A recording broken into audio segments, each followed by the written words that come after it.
Well, you guys, I'm back for episode 3, June 14th, 2018 of JVTalksWrestling.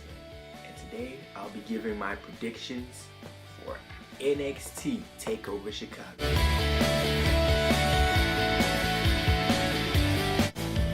Okay, so NXT Takeover Chicago is probably going to be a really good show because NXT is always a good show. Few matches that really have my attention. For one is the Ricochet versus Velveteen Dream match, which I'm going to get to that a little later. But I'm going to start out with the Undisputed Era versus Danny Burch and Oney Lorcan, who, before I actually started looking into them, I had no idea who these guys were. But apparently there's some people who came up through the ranks in NXT. There's some pretty creative little scruffy looking guys. But in my eyes, I see them as just someone to get NXT to that place where they can drop the titles to, you know, a big name opponent. Whoever is going to be the next big tag team in NXT. I believe it'll probably be British Strong Style with Trent Seven and Tyler Bate, because I think they have a lot. They could do a lot with them. They have, you know, they're trying to WWE's trying to promote the UK division more, with, as you can see, with this upcoming UK tournament. Now, I don't think they're gonna drop the titles during the UK tournament, but maybe at the Takeover Brooklyn or something like that, they'll drop the titles. And you never know. It might be they might drop them to the War Raiders, but I don't think Burch and Lorcan are the team to take the titles off of the Undisputed Era, because they're a little too young. And let me adjust my camera right quick. There we go. Okay, but yeah, I don't think they're the people to take the title off. So I believe Undisputed Era, and it's Roderick Strong and Kyle O'Reilly defending the titles for the Undisputed Era, because, you know, Cole, you know, he's North American champion, and Bobbington Fish is injured. So, but nevertheless, Undisputed Era wins, probably with some sort of interference, probably from Cole, because Cole doesn't have to defend the North American Championship that night.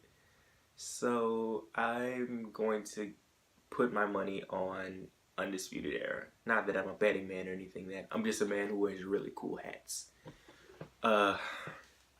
Okay, so next match I want to talk about is Ricochet versus Velveteen Dream. So, story of two different types of wrestlers. Ricochet, indie star, he's awesome. He can do a whole bunch of flips, and he's really amazing. He might be my new favorite wrestler. But Velveteen Dream, I really appreciate how he buys into his character. And I didn't do the little thing where I say, let's, you know, go to this person. So here's a picture of him. Okay, so just to say I did that. Sorry for forgetting, I'm new to YouTube. But Ricochet and Velveteen Dream.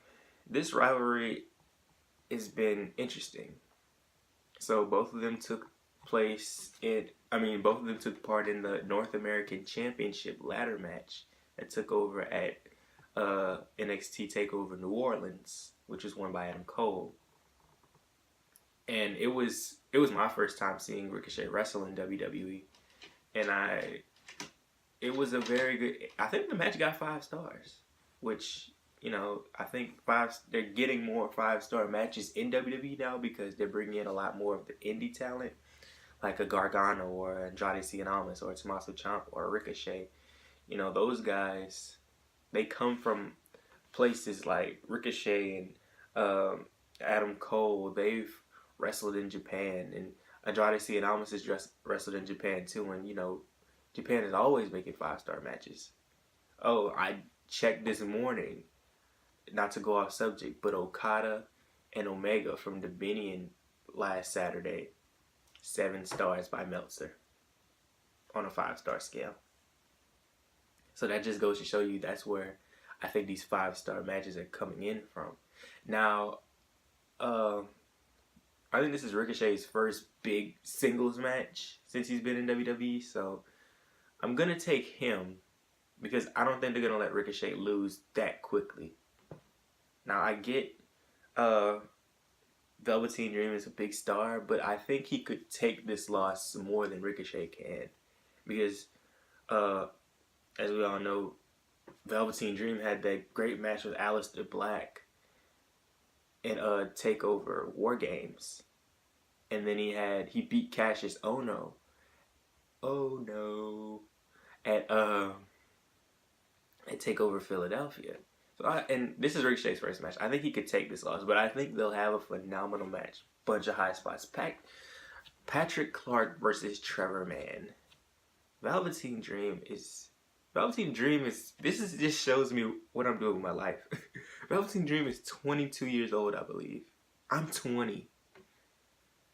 Like, wow. And Velveteen Dream I could just appreciate. Now, I'm not a big fan of the whole androgyny thing, because I think he goes a little overboard with it sometimes. But that's just my opinion. But I appreciate how much he buys into his gimmick. He is the Velveteen Dream. He wants you to have the Velveteen Dream experience. And as for Ricochet, while I do think Ricochet could improve his mic skills, which is why I think it's good for people to go to NXT. Like, I personally think Ronda Rousey should have went to NXT.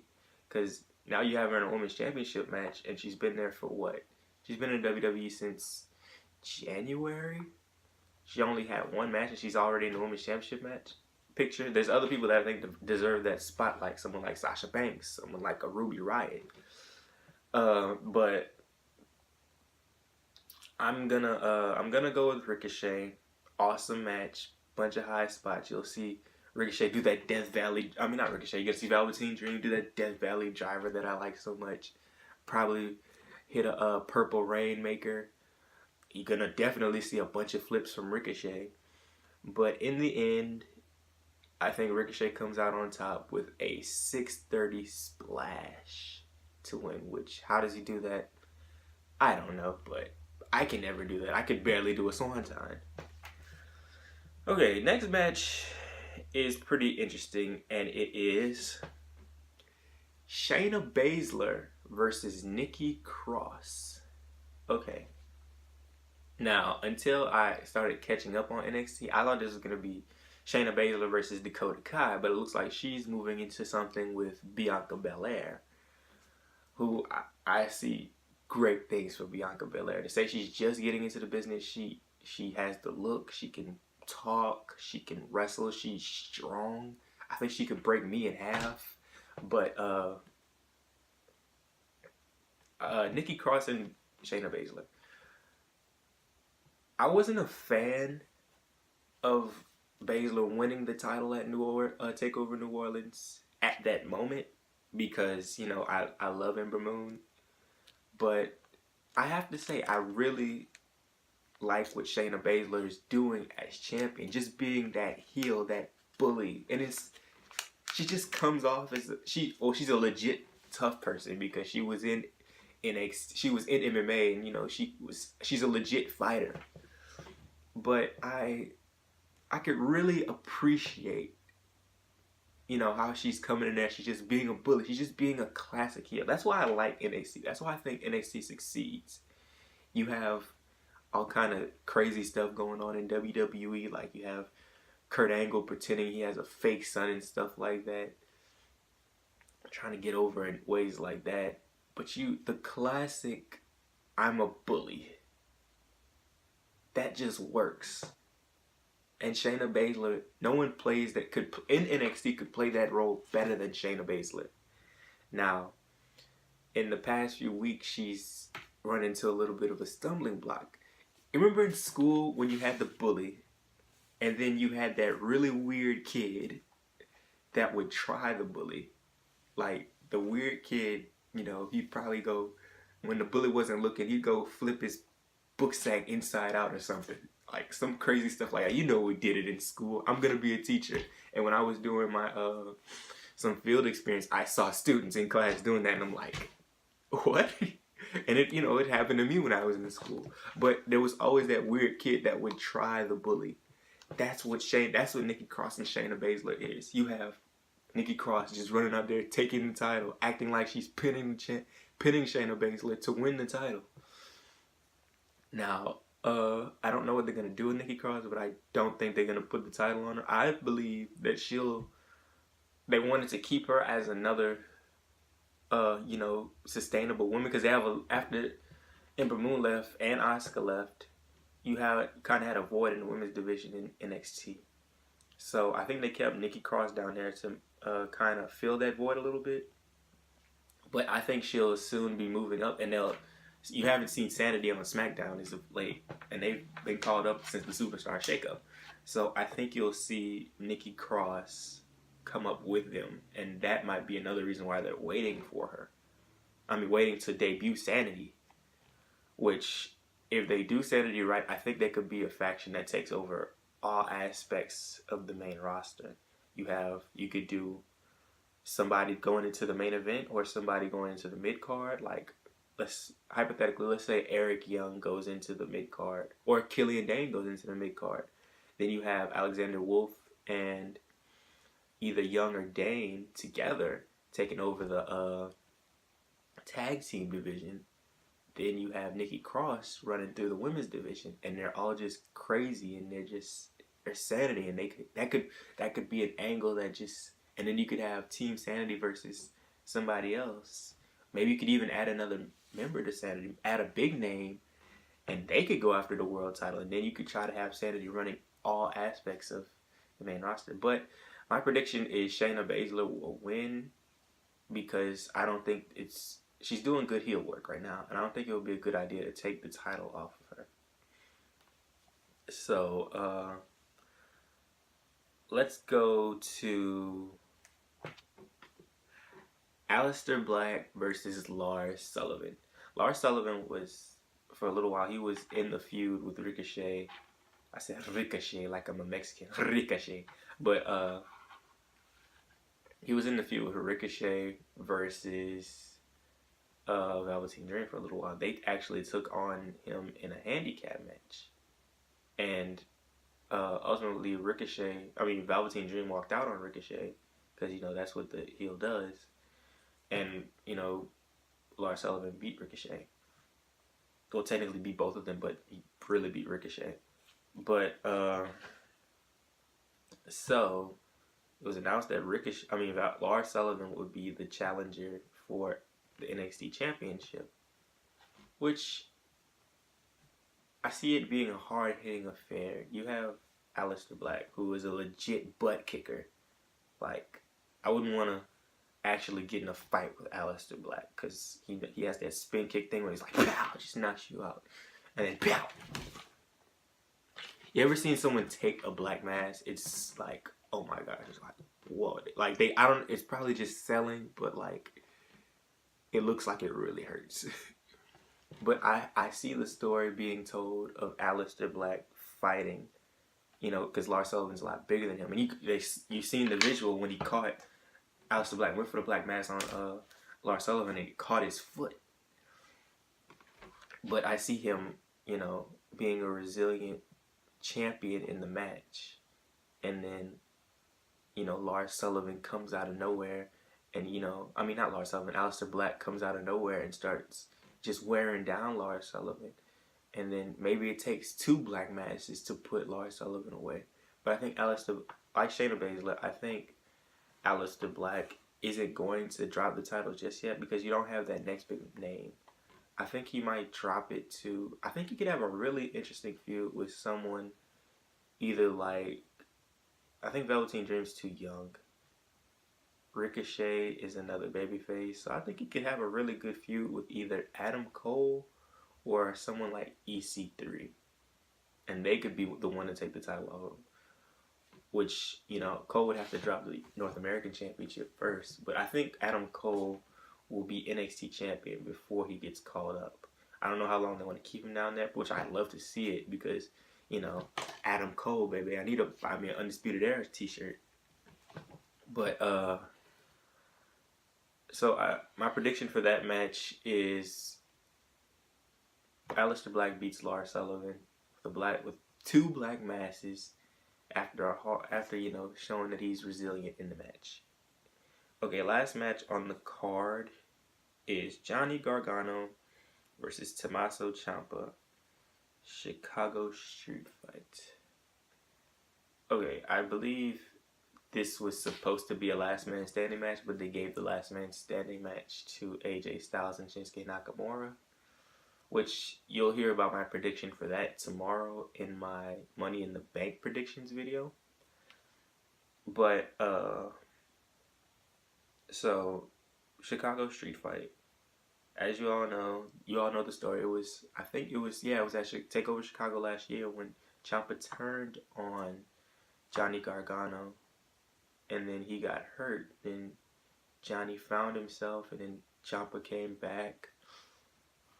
And then they started having this big rivalry. This is, how you say that? Sicilian psychopath. Tommaso Ciampa's gotta be besides Cody, Tommaso Ciampa is top 3 best heels in wrestling right now. Because we can genuinely hate him. You see, we boo Roman Reigns because, we don't like that Roman Reigns getting pushed. But if Roman Reigns is a heel, we probably cheer Roman Reigns because I think if you haven't watched it, go and look up that promo from when Roman Reigns is in, I think it was either FCW or NXT when it just started being a brand instead of a reality show. But in it, Roman Reigns cut this great heel promo, and I don't know how I got on the subject of Roman Reigns, but he cut this great heel promo. He was like, he had a suit on, big watch, and Roman Reigns, that's the character he is. He's not supposed to be this good guy. He could be the good guy later, but like, everybody needs to be a heel to be that cool guy for a little while. The Rock did it. Who else did it? I can't think of anyone else. If you know someone else who did it off the top of your head, just leave it in the comments. Oh, Daniel Bryan did it. Daniel Bryan was the weird little heel for a while. CM Punk was a heel. AJ Styles was a heel. John Cena was a heel. But and it helped them. Even though we boo John Cena, say he sucks all the time now. But you gotta be that cool guy first. The one that doesn't care, that goes by his own rules. But anyway, Tommaso Ciampa is just a great heel because, he's just a person you don't like. And then it helps because he's going against the ultimate babyface in Johnny Gargano. And now Candice LeRae has got involved, and then he accidentally hit her. I think, and that'll get to my prediction, and I didn't do this, but Johnny Gargano, Tommaso Ciampa. I forgot to do it again. But, so, I think Candice LeRae will get involved somehow, and then Ciampa will act like he's gonna hit her or something, and then that, that clears out Johnny will take his I'm tongue tied. That Johnny will start, trying to protect his wife rather than win the match, and then, Ciampa just unleashes this vicious attack and just destroys Ciampa. Ciampa will just destroy Johnny Gargano, and then he wins the match. And I don't mind it in this situation because I don't think Lars Sullivan versus Aleister Black is that big of a match. But I don't mind in the future if there's a big match going on, like Almas versus Aleister Black should have went on after Gargano versus Ciampa. But I think this should be the match to end it. And let the heel win. Let the heel get his way for once. Let it be a little different. But I see Ciampa winning, and one of them gets called up. I don't know who, but one of them gets called up. And then they get put on 205 Live. Because that's what WWE does. Hate to say it, but hey. Alright, so that's my NXT Takeover Chicago predictions. Don't forget to check out my first episode that was released 2 days ago. I talked about the Okada and Omega match and CM Punk. And don't forget to watch my potential directions for the Money in the Bank winners. I uploaded that yesterday. I'll try to put some links for that in the video if I can figure out how I'm new to doing this YouTube thing. But I thank y'all for watching. Don't forget to like. Don't forget to subscribe. Tell somebody to come get in on the conversation. And leave some comments of constructive criticism. You know, things that you want me to talk about, your opinion on stuff. And, you know, help this, you know, become big. Because I'm trying to appeal to the everyday fan, like I always say. And don't forget that wrestling is awesome. See you next time.